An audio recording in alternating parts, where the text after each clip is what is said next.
Во все трудные времена люди обращались к мыслителям и мудрецам. Давайте и мы обратимся к Айтматову. Обратим свой взор на высокие кыргызские горы.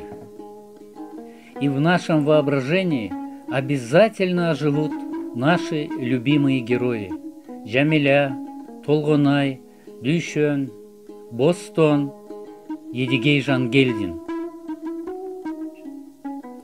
Для них честь и достоинство не пустой звук. Твердая вера в жизнь – это самое главное, что было характерно этим героям. Возможно, это то, чего не хватает нам сегодня.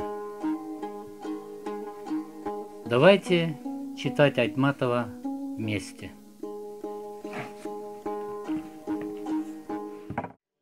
Башкалар бактысыз болуп турганда, сенин бактылуу болушуң.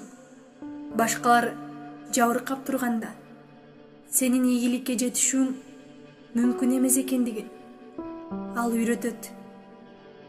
Чыңгыз Айтматов, бетме-бет повести. Люди зашли слишком далеко. Они начали воспроизводство искусственных людей, но забыли при этом, что человек должен являться на свет естественным образом, как заведено в природе.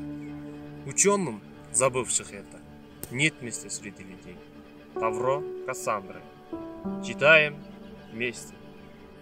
Табышкан эки жүрөктүн жакындашуусу, сүйүшүүсү аздык кылат. Баарынан маанилүүсү бул сүйүүнү турмуштук түрдүү сыноолордон, сырткы кийлигишүүлөрдөн сактап калуу керек. Болбосо сүйүшкөндөр бири-бирин жоготуп аларын жазуучубуз эсибизге салып турат. Чыңгыз Айтматов, Кызыл жолук, Жалжалым. Он предупреждает нас об ответственности перед детьми. Дети не прощают лжи и обмана. Они просто уходят от нас, от лживого мира взрослых. Белый пароход. Читаем вместе. Кудай бар экен. Эртең менен иш жакшы жагына айлангандай болду. Ооба, күнөөнү сезүү кээде ушинтип кечигип келе турбайбы?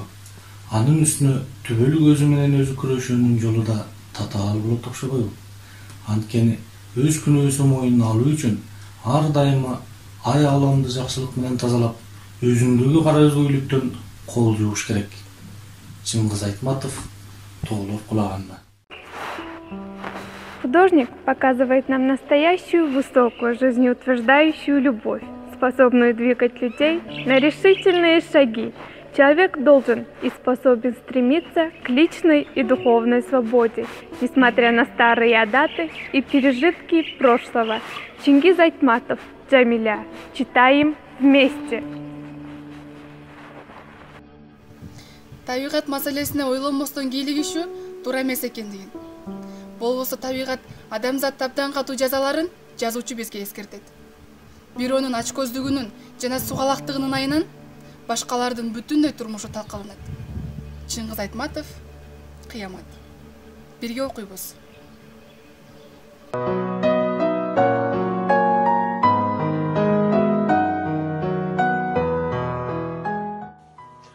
Чыңгыз Айтматов өзүнүн чыгармаларында бийик нырап алып, руханий идеяларды көтөрөт жана жалпы адамзаттык баалуулуктарды көрсөтөт. Жазуучу чыгармаларында баса белгилейт: жамандык жерден чыкпайт, же асмандан түшпөйт. Жамандык дээрлик адамдардан чыгып жатат. Ошондуктан адам өзүн өзү өзгөртүш керек. Бүгүнкү оор кырдаалда Айтматов менен бололу, Айтматов менен сүйлөшөлү, баарлашалы, маектешели, Айтматовдон кеп кеңес сурайлы. Мен ишенем, Айтматов бизге жардам берет, бизди колдойт. Келгиле, Айтматовдун чыгармаларын чоң окуйбуз.